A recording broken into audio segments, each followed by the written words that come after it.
right. Hi, everybody. I'm Wendy Sakuzo. I'm the Director of Career Development with Women Who Code. Hi, Chriselle, can you hear me? Second. Oh, there you go.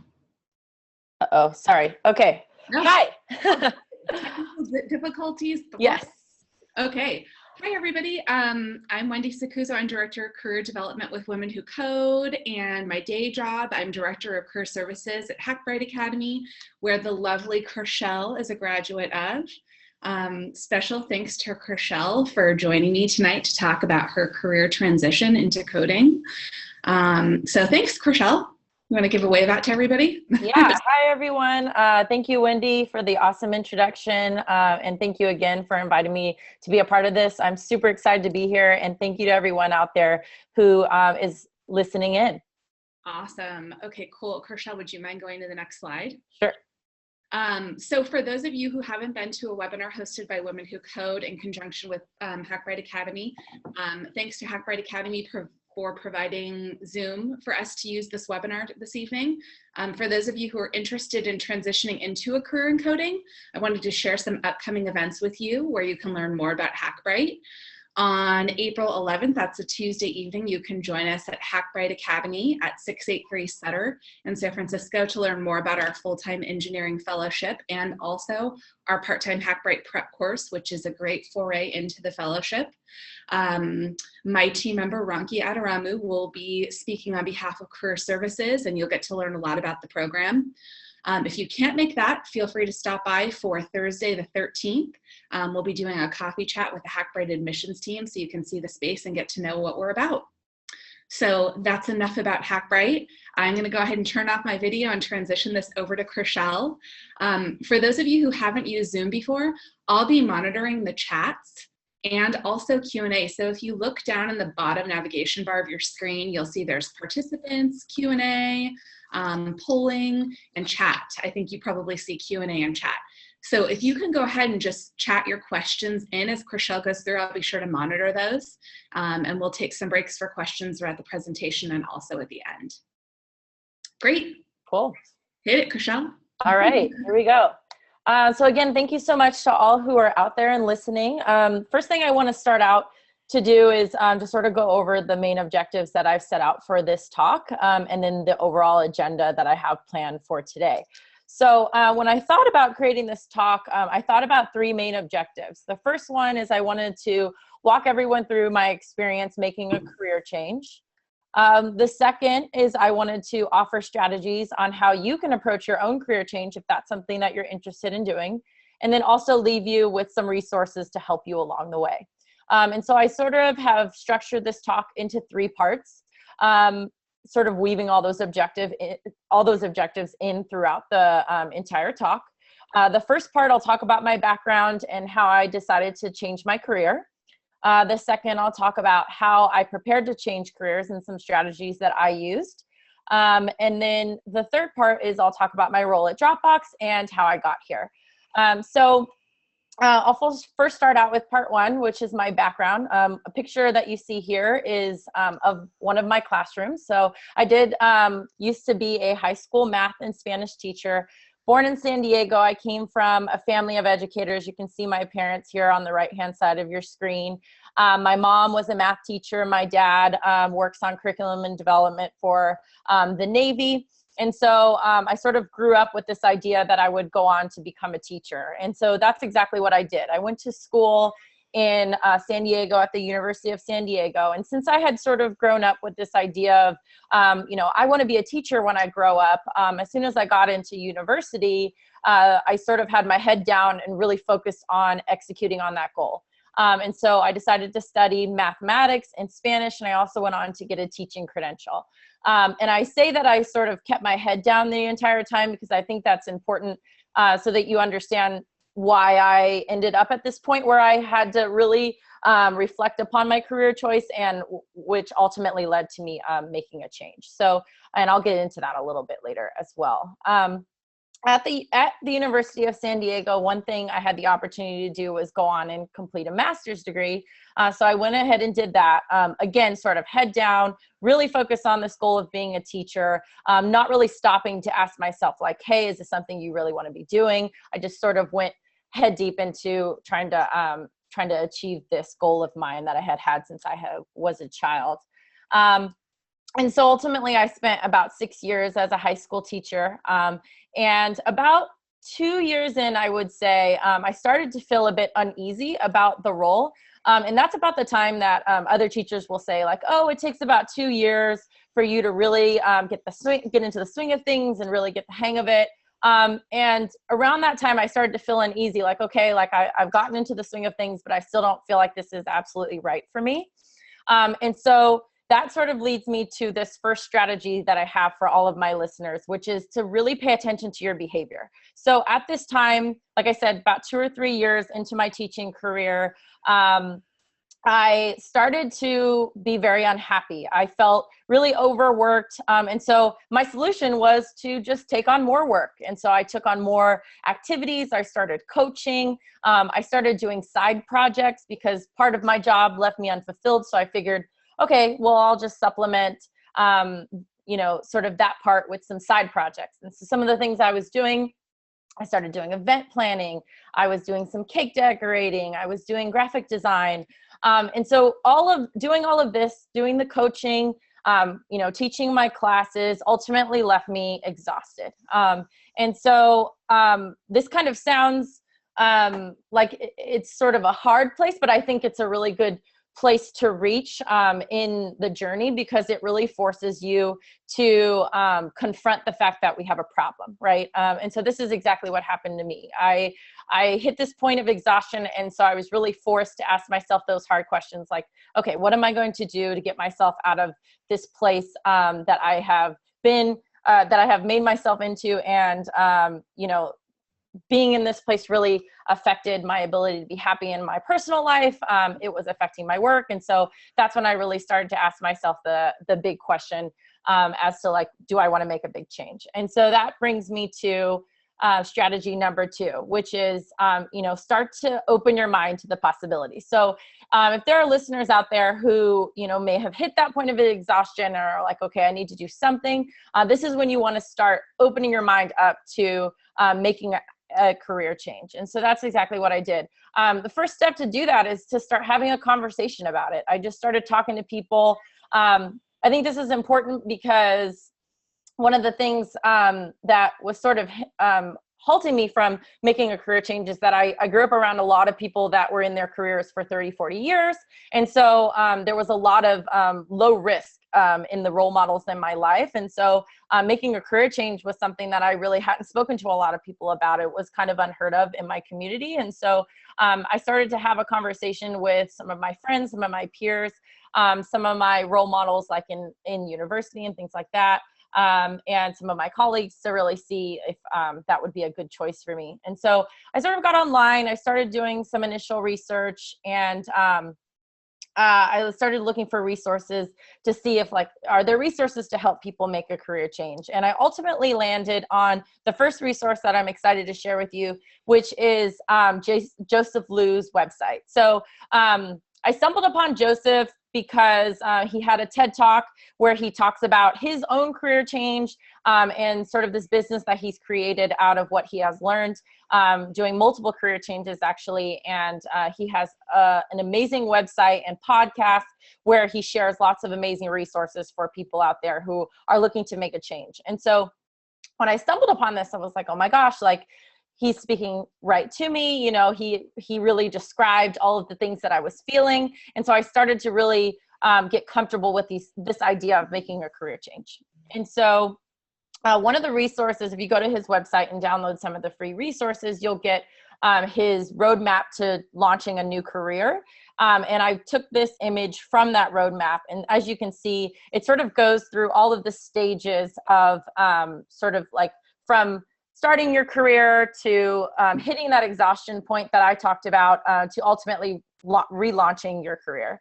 And so I wanted to take this moment for a second to sort of talk you through the timeline that I went through in making this career change. So, you know, summer 2015, I had been teaching for about 5 years, and that's when I hit this sort of low point of exhaustion where even the side projects weren't helping me feel fulfilled. And so, you know, I really had to figure out what I was going to do. And so I was at the point of like, I'm just going to leave. I had this idea that I, you know, was really interested in tech, and I really wanted to figure out how I could work in tech. I loved computers since I was young, and I, you know, still was always trying to keep up with the latest technology. And so I thought, okay, well, if I can just get into tech, then I'll be happy. And so what I did that summer is I moved to the Bay Area, and I started just applying to random jobs. You know, I was looking at ed tech jobs. I was looking at like administrative work in the tech industry. And so I sort of took this very quick, impulsive approach to trying to make that career change. And, you know, that ultimately did not work. I spent the entire summer getting sort of cold opportunities. I'd submit resumes, wouldn't hear things back. And so I had to really take a step back and reevaluate my strategy. And so what I ultimately decided to do when faced with this decision of, do I move back to my old teaching position in San Diego, or do I stay in the Bay Area and take a year to kind of figure this out? I ultimately chose the latter. So what I ended up doing that fall is I took a teaching job in the Bay Area, and I sort of set my mind to decide, okay, I'm going to take the next year to really think about, you know, what I'm going to do for this career change. And so as you can see, it kind of put me back on this sort of trajectory of career relaunch. I kind of went back to that mitigation stage, which is where you're kind of just making it work for the time being. And so the next part of this talk, I want to talk about how I tried to sort of raise the water level for this exhaustion period through sort of approaching my career change and taking the time to actually reflect. And before I do that, I want to share this quote. This is again from Justif Lu: when you're lost, figuring out exactly what you are is often the first step towards deciding where to go next. And this is exactly what I needed to do. I really needed to recognize where I was, why wasn't I happy, and do all of that important reflection so I could really figure out a good fit in terms of moving forward. So that brings me to part 2, which is how did I prepare to change careers?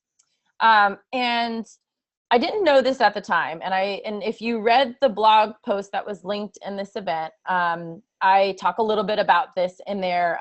But I guess during that year, I was really applying what they call design thinking. And although I didn't call it that at the time, this is sort of the framework that I was using in my head to really design my career change. And so that sort of takes me to the second resource, which is this really awesome book. I'm about halfway through it. It's amazing. If you're considering changing careers, I highly recommend getting this book. It's called Designing Your Life. And it talks about how you can apply design thinking to your life, and if you're making a career change, to that process as well.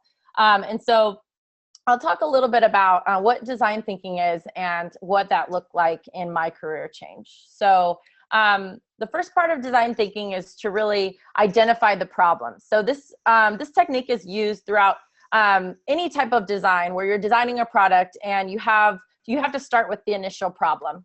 And then from there, you develop multiple prototypes to try and solve that problem. And then you test those prototypes, and you, in the end up iterating on whichever prototype you end up choosing. And so I'll talk a little bit about what that looked like in my career change. So the problem that I started with is I'm not fulfilled as a teacher. So I think that was pretty clear from the first part of this talk. So I asked myself some questions like, okay, why don't I like teaching? Or what don't I like about it? And what do I like about teaching?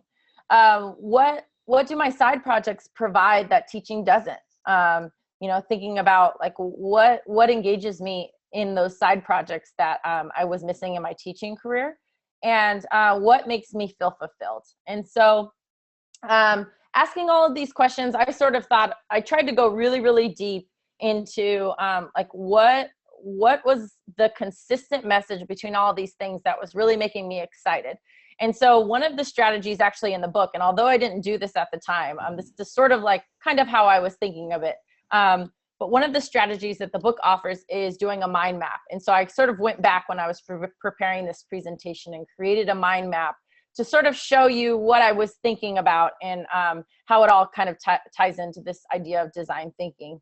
And so what you see here is I started in the middle with the word creating, because I figured, okay, I'm doing cake decorating, I'm doing event planning, I'm doing graphic design.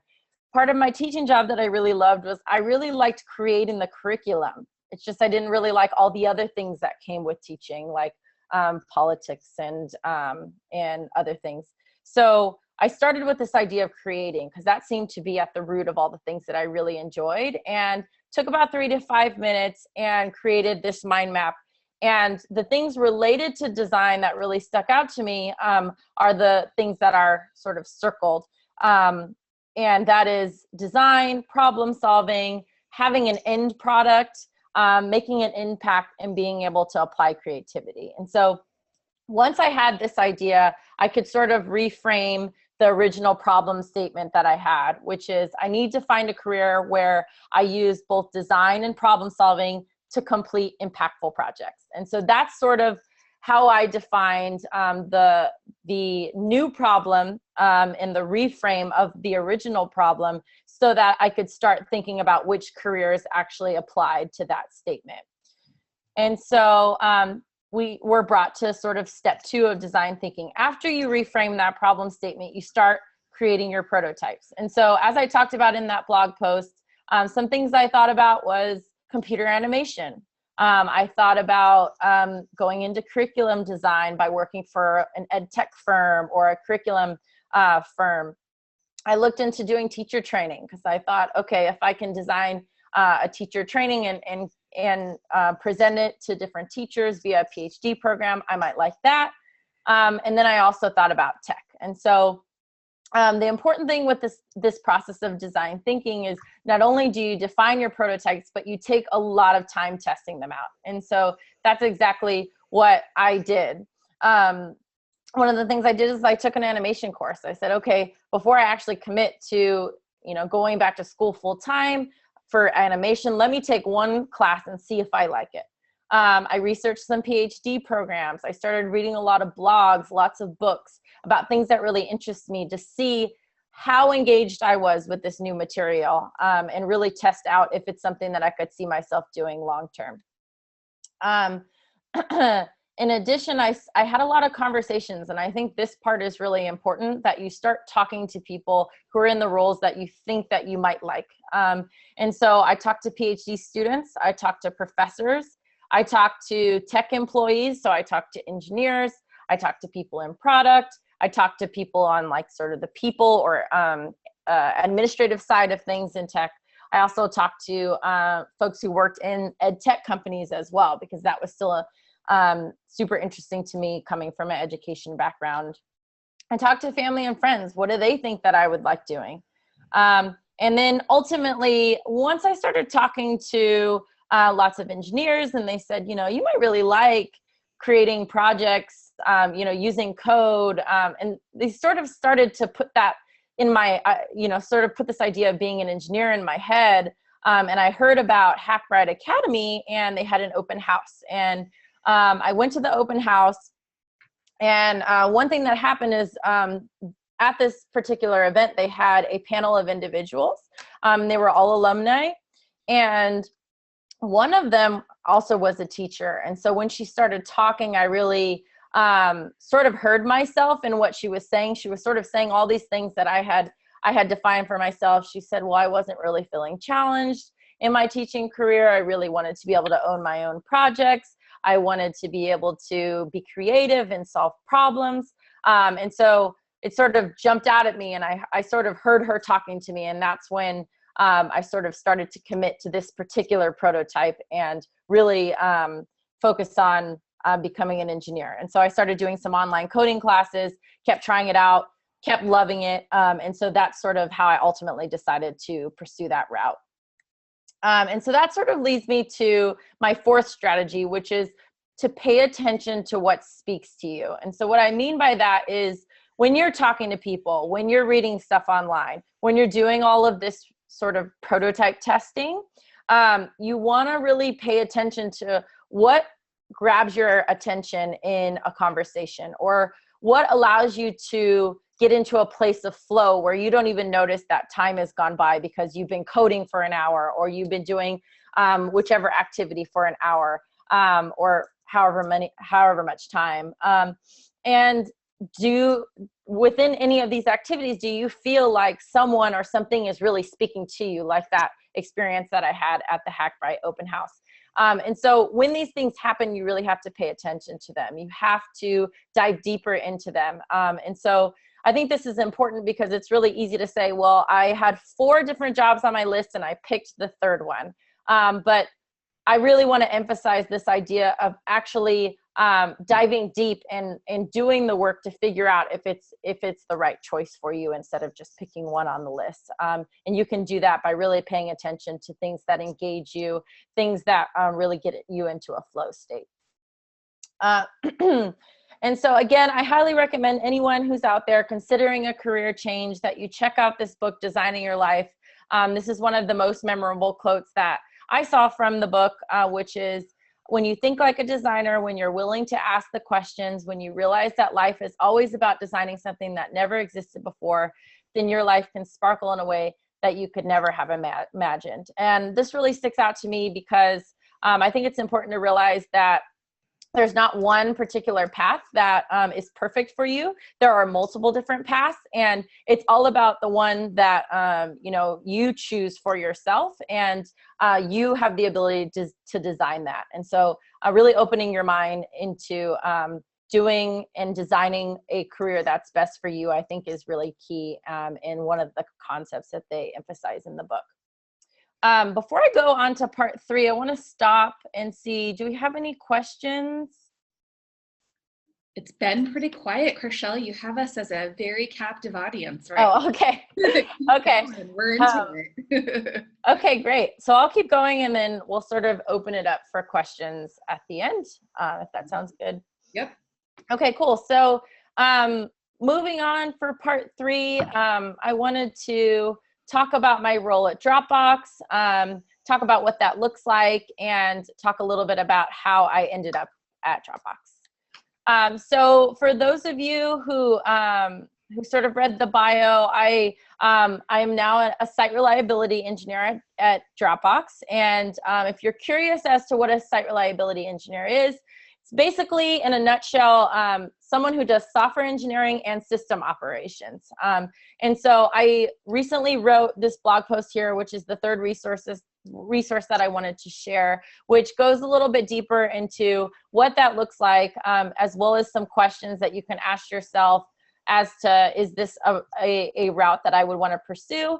And then also some additional resources to get you started if being an SRE really interests you. But to give you an idea on what it looks like, sort of in a nutshell, I get to use design, which was very important to me, in both my code and in systems, which I think is really, really cool. And in the article that I just posted there, I talk a little bit on why that's really interesting to me. And one of the reasons is it's sort of similar to how I fell in love with math, which is math can be used as a tool to solve really complex and large math problems. And so within the realm of engineering and within the realm of tech, specifically infrastructure, code can be used to solve large system problems. And a lot of what I do is around looking at the design of systems and applying different strategies to automate some of these processes and things to make our system more reliable, which means that a lot of the projects that I'm working on really have a really big impact in Dropbox as a business, which is really important to me. And when it comes to this transition from being a teacher to now site reliability engineer, I'm really, really happy with the transition that I've made. As a teacher, I didn't always feel challenged. Here at Dropbox, I feel challenged every day. I'm working around a lot of really amazing and intelligent people who really push me to be the best that I can be. I'm able to own projects that really have a large impact. I'm able to use design and problem solving every day, which is something I was really looking to, as I talked about earlier. And Dropbox as a culture is really one that really pushes you to just do your best work, and they reward really really people who want to work hard and are really driven individuals. And so that's something that I really value in the change that I made specifically to Dropbox. So if you have questions about SRE, I'm happy to answer those. But I want to talk a little bit more about sort of how I ended up in this role. And that sort of takes me to my final strategy that I wanted to offer today, which is to have a clear career blueprint, or I think in the blog post I called it a roadmap, and review it consistently. And so this is a strategy that I utilized when it came to finding my role at Dropbox. So like I said, I took a year to figure out, okay, where am I going to go?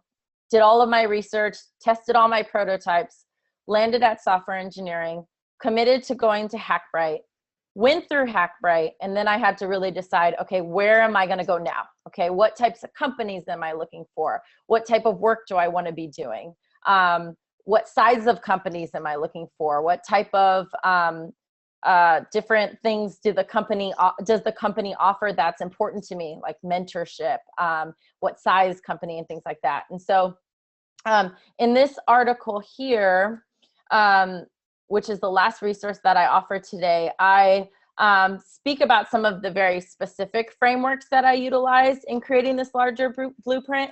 But the main idea here that I want to emphasize is that as you sort of decide which types of companies or what have you, to really make sure that you have a holistic story that is consistent with your overall design. So for me, that meant always going back to, I want to be able to apply design. I want to be able to apply problem solving. And then as I got into Hackbright and I needed to narrow that to different companies and types of companies, I had to sort of go through that design process again. Like, okay, what types of companies do I want to work for? And ultimately I landed at ed tech companies or companies that utilize productivity tools and build productivity tools. So companies like Dropbox or Trello, Asana, things like that. And then also the ed tech companies, like I mentioned. And so it was really important as I was sort of making this transition to always touch back to that original blueprint. And as I sort of how I got through all of, as I proceeded through the time during Hackbright and sort of moved into this stage of career search, I always wanted to touch back to that original design. And if something didn't seem right, iterate on it and make changes along the way to make sure that I have a consistent blueprint that I always go back to. And so I'll leave you with this. The life you make is the life you will have. Your decisions are your blueprint. And so I just really want to emphasize that you have the opportunity to design your career change. You have the opportunity to make the decisions on how you want things to look. I hope that these strategies that I offered today will help you to do that. And so to review, strategy number one, make sure you pay attention to your behavior. So for those of you out there who are listening, who are really in that stage, like, I think I want to leave, I'm really not sure. What are the things that you're doing? How are you behaving? Are you unhappy? Pay attention to those things, because that'll kind of answer that question for you as to if a career change is a good move for you. Again, the second one, open your mind to the possibility of a career change. So if you do that initial strategy and you're like, okay, I'm really not sure what to do, start thinking about a career change, start researching. Maybe it's software engineering, maybe it's a different career, but open your mind to the possibilities and start doing some research. Start applying those design thinking strategies. Get the book. It has a lot of amazing resources in there, the mind mapping, some other great tools that you can use to really think critically about the choices that you make and design a life that really it allows you to be the best you can be. And then strategy 4, pay attention when you're doing all of that research to what really speaks to you. Try not to do things that that others tell you to do or others think that you might be good good at or enjoy. Do the things that really speak out to you, and try to design something that allows you to do something that's really going to bring you joy. And then the last thing, have a career blueprint that you consistently refer back to, so that you're always staying true to that original design. And that's all I have for you. Are there any questions? So far, not a question, but a very positive feedback for you, Chriselle, that Elizabeth really appreciated how well you organized this. And I really also want to reiterate that being a career coach, just having action items to start your career transition is so important. I love this idea of a life blueprint. So thanks so much for talking about how you achieved your goals today. Can I kick us off with a question? Sure. Okay, cool. I would reiterate, I love the idea that you reiterated on the design process post boot camp, right? So after you graduated from Hackbright and you were thinking about going into your job search, really planning out what you would do and what you wanted. What if someone can't invest in an immersive boot camp, but they really have identified that they want to make this career transition into coding full time? In your travels throughout the industry, I guess I would ask, what do you think their best next step is to make themselves marketable if they don't do a boot camp, but they're a non-traditional background coach? Sure. Yeah, that's a great question.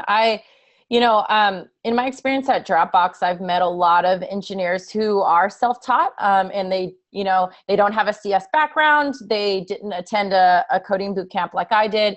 And they just spent a lot of time hacking on their own and sort of teaching themselves how to code. And so I think there are a lot of great online resources to do that. And the biggest thing that I think would be really pivotal to separate yourself from those who do have traditional backgrounds is to start engaging in creating some projects. And I think there are some really awesome courses on like Udemy that are pretty affordable that you can take that will walk you through creating a small project. And it's really important, if you are someone who is self-taught, to demonstrate your skills. And so I would definitely, as you start to build up your list of projects, make sure to post them onto either GitHub or deploy them and have them on your LinkedIn, but make sure that they're easily available so that people can really see your skills. And one thing I want to touch on about that is if you are creating projects, it's really important that you don't just leave the code out there for someone to look, because let's say a recruiter is looking for someone and they see, okay, this person's self-taught, but looks like they have a bunch of projects, but you don't have anything visible for that recruiter to see, then that could be problematic. And so it's really, really awesome if you can, at the very least, have some screenshots on your GitHub in the README section so that a recruiter or someone could actually see what you built. It's even better if you can deploy using something like DigitalOcean or Heroku. And there are tons of resources and tutorials out there that can sort of guide you through that process. But again, to answer the question, I think there are ways to teach yourself how to code. And it's definitely something that people have done. There are people who work at Dropbox that are self-taught. But I think it's a matter of being able to show your skills through the projects that you create. Right on, right on. Okay, cool. Carrie has a question. Cool. She says, Chriselle, this was an amazing talk. Did you get your job through a referral or by randomly applying online? Sure. Thank you so much for the question. Yeah, I towards the end of Hackbright, I was attending some events and I met a woman there. And I think I touch on this in the blog post as well, but I met a woman there. And at this point, I had really thought a lot about the types of companies I wanted to work at. I had sort of done all of this work in creating frameworks, creating my blueprint. I really had my eye set on the types of companies I wanted to work for, and Dropbox is at the top of my list. And I met an engineering manager who worked at Dropbox. And so I got to talking with her and we were talking about my project from Hackbright, and we were talking about what she does at Dropbox. And I was like, oh my gosh, this is so interesting. And so we just really hit it off. She and I ended up exchanging information, and she was just a really awesome resource for me. She would send me different courses that I could take. And so she was just a really awesome person to know, and a really great leader in the tech industry that I ultimately ended up really looking up to. And so I ended up seeing her again at a different event through Hackbright. And I just sort of went up to her and I was like, hey, how you doing? I remember we met. Thank you so much for all the amazing resources that you shared. And then we sort of got into, just a generic conversation. And I just happened to ask, would you ever consider taking on a junior person? Because at the end of Hackbright, you come out as a junior developer. So you really want to look for companies that are willing to take on someone who has 3 months of experience from a boot camp. And so I asked her that, and she was like, actually, we're doing this.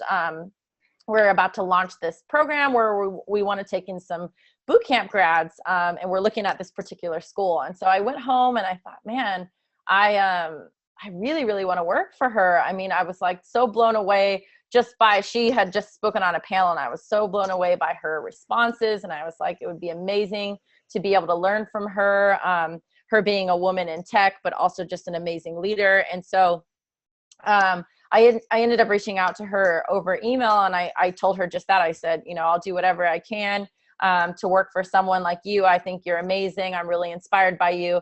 And I ended up getting an email back to interview at Dropbox. And so the program I ultimately ended up working in is an apprenticeship program, which is currently in its pilot stage. We're hoping to roll it out into a more formal stage very soon, but right now it's still in pilot stage. And so I came on with 2 other bootcamp grads. And the great thing about an apprenticeship, if you've ever heard of them, there are several other companies doing apprenticeships right now, is that they have the understanding that you're coming from a background where you don't have a lot of experience in coding, but they really look for things like, are you good at problem solving? Can you apply design thinking? And sort of all of these things, how do you solve problems? Are you fun and easy to work with? Do you learn, how quickly and how do you learn? And, how do you stay motivated? Things like that. And so I was able to enter into that program. And so, that's how I ended up at Dropbox. So not really through an individual referral, but more so through a network connection that I made. And then sort of being audacious and reaching out and asking to have the opportunity to interview. Fantastic. Love it. Talking to people and getting out there. Oh yeah. You were really good at that when you were at Hackbright for sure. Okay, Kat wants to know, how long did it take you to lock in your position with Dropbox? So let's say from the time that you first met, I forget her name. What was her name again? Tammy. From the time you first met Tammy until you started in that role, what would you say that timeline was? Let's see. I think I met her in the middle of our project season, which was in August. So yeah, end of August, I probably met her. And then I interviewed mid-September and I started November 1. So it took a little bit of time. Once I interviewed, I learned that I did get an offer pretty quickly, but they wanted to wait to sort of prepare for the incoming students for about a month. And so that's why we started a little bit later. But from when I met her, it was, I would say, like a month and a half. Yeah, that's pretty reasonable. Nice to know they moved that quickly. Yeah. Another question. What do you wish you had known before making this transition into coding? So once you decided that you wanted to go the software engineer route, is there something you wish you had known? Yeah, I think there's a couple things. So I think the word software engineering is a very broad term, and I wish I had known all of the different versions of what that can mean. So I wish I would have known that, there are positions like site reliability engineer. I wish I had known that there are different companies that those words like full stack engineer or front end engineer or back end engineer sort of mean something different. So I wish I would have known a little bit more about the different types of positions, the different types of work you can do in different positions. And then I also sort of wish I knew like how hard it was going to be. So when I came out of my boot camp, I felt really good. I knew that like 3 months was going to not be enough to really be at sort of a level 1 engineering position, but I thought, okay, I've gained a lot of skills. I feel really good. But when I actually got into the role, I realized that sort of the work had just started, and that there's just a lot to learn. And that was actually really exciting, because I went into this profession because I wanted to have a role where I could consistently keep learning, problem solving, designing, like I said. But I guess I didn't really realize how tough it was going to be. And I think also because I came from a position teaching where I was used to working by myself, and I wasn't dependent on anyone. Coming into a role where I was completely dependent on someone was very challenging for me at first, because I just wasn't used to that. And so I wish I had known and prepared myself for that. Mm-hmm. So much to learn. You're not the Yeah. first person to say that. Yeah. Be prepared for all that time. Yeah.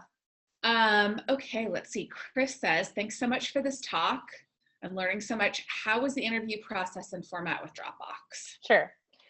So like I said, I came under a sort of pilot program. So the interview process that I'll talk about right now was a bit different than the traditional process that you would go through if you actually applied online. So the process that I went through, like I said, I had already met this manager. She had already sort of talked to me, and so she sort of set me up with the initial interview. I didn't have like a phone screen or an online coding interview or anything like that. I just came on site after having spoke to her those couple times. And the on-site was in 4 different parts. There was a sort of typical all-around interview where they asked you questions about how you work, what's your working style, how you work in a team, how you deal with conflict, what you do when you hit sort of a bump in the road, questions like that, sort of typical interview questions. Then there was a second interview, which was a sort of design, more architectural interview, where we did a deep dive on the project that I did at Hackbright. And I talked a lot about like the different design choices that I made, different issues that I faced and how I worked around them. And it was sort of a high level explanation of the project, and really digging into the why I did different things throughout the design process. And then the third one was sort of a troubleshooting interview. So they talked to you about like, okay, you have this problem, what would you do in that scenario? So a lot of hypothetical. And then lastly, there was a whiteboard problem.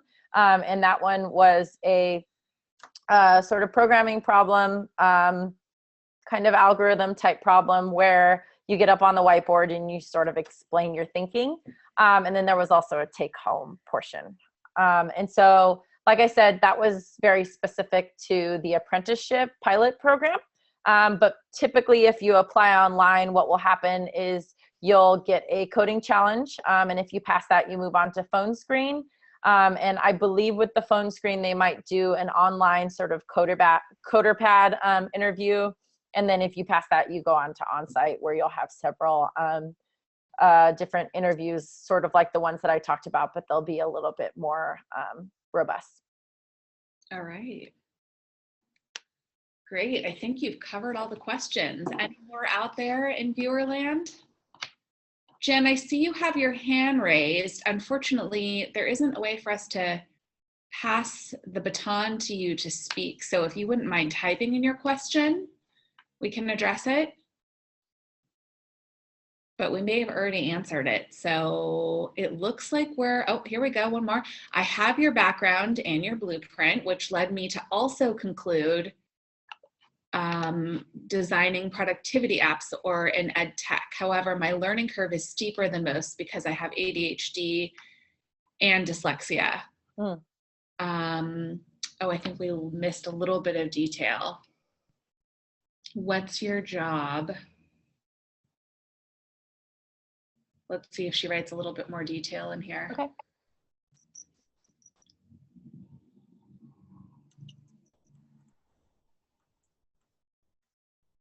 That might be a good one to email to me, Jen, and I can approach Chriselle about it privately later because it looks like we're missing a little bit of detail. So I would say for everybody out there, if we didn't get to your question or you think of something later, I'll be getting out an email to you tomorrow with a copy of this recording and also some detail to summarize what we talked about today. So keep an eye on that. Oh, and here's another question that came in. Safia says, is networking the best way to land an if networking is the best way to land an interview, doesn't applying online through a company job portals work? And I would definitely say applying online tends to not work. Did you want to chime in on that, Chriselle? I can give some kind of career counseling statistics on that also to add in. Okay. I want to make sure I understand the question. Is the question if networking is better than applying online? It sounds like she's saying, is networking the best way to land an interview? Doesn't applying online through your company job portal work? Okay. So speaking from my experience, like I mentioned sort of earlier in the talk, I spent that entire summer applying online, and I had not very much luck with that. And I think, frankly, what happens specifically like in tech, and I think there are probably other industries like this, but it really does help if you know someone, and it's sort of unfortunate, but I was sort of on the other end of this as well. And so that was why that original choice of actually moving to the Bay Area was a really important one, because it allowed me to, sort of meet some people. And that didn't really end up contributing to this job, but I do think it really does help to know someone. And so attending different meetups or going to networking events, attending conferences where you can meet different recruiters and such, although that one is a little bit more challenging because they're meeting so many people. It's far better if you meet someone sort of authentically and sort of approach it that way. But I really do think that knowing someone or meeting someone face-to-face does increase your chances rather than just applying online. And I think one thing I want to add to that is when you are networking, I think some people approach that in a way that is not always effective, which is they sort of are like, well, what can you do for me? Can you get me a job? And I really encourage anyone who is involved in networking to really approach it as like, I'm a learner. I want to learn more. Do you have any resources? Would you suggest anything for me to learn more about X topic? And really show that you have a growth mindset and you are a lifelong learner. And that's the type of person someone wants to work with. And so whenever you're networking, you meet someone new, just always approach it with that. Because I really do think that that's the best way to go with the networking piece. Yeah, I would definitely agree with that, Chriselle. And I would add to that, in fact, some of you may have heard a newer podcast called Breaking into Startups with Ruben Harris. Really, really great podcast. Tons of great stuff to learn about how to get into tech. But there was one this week. I can't remember his last name, but his first name is Austin, and he's written quite a number of blog posts on Medium. If you go to Medium and search for Austin, you can see them on there. And he was talking a lot about this in the most recent episode. So basically, if you think about it this way, it's called the Hidden Job Network. So 80% of people are getting jobs through people they know. And that means only 20% of people are getting jobs through the traditional ways of applying, which is through that online portal. Right? So applicant tracking systems are really made to weed out people who don't have the exact computer science degree and the more traditional way of getting into the jobs. But the funny thing is 60% of developers out there are from a non-traditional background and they don't have a computer science degree. So what Chriselle's saying about networking, it really is the best way to get that interview and get your foot in the door. Yeah. And especially for those who do have a non-traditional background, like I said, and I talk a lot about this in several of the articles that I posted within this presentation, but it's really important that you have all of your online presence uniform and make sure that it shows your best self and your best work. And I think a lot of people don't take advantage of the resources that are out there. If you are doing projects, make sure that your README is up to date. Make sure you have either images or a deployed project so people can see it. If you're interested in several technologies, up your online presence and get on Twitter, get on Medium, and share those things out, and make sure your LinkedIn is consistent with all of those things, because these things do really matter. And especially if you're coming from a non-traditional background, you can't afford to have any of those pieces missing. And so that's sort of how I approached all of this. Like I said, I go into a lot of detail and give really concrete strategies around this. But I really want to emphasize that if anyone's out there really considering making this change, make sure you're very intentional about your presence online, and make sure that it tells a holistic story that you can also communicate in person when you are doing those networking events. True, true. I love a good consistent personal brand. Yeah, Wendy taught me that. Oh, thanks. It is one of my favorite topics. Yeah, it's a good one. All right. I think we've covered everything. This was great. Thank you so much, Chriselle. I learned a ton from you today. So thanks so much for sharing. Again, everybody keep an eye on your email tomorrow for some more detail and a copy of the recording. Feel free to pass it along to anybody who may have missed it, and I will post it in the Women Who Code meetup so anybody can watch it. Thanks, Chriselle. Thank you. Have a great evening, everybody. Super fun. Thank you, everyone, for coming, and thanks again, Wendy, for having me. Have a great night. All right, you too. See ya.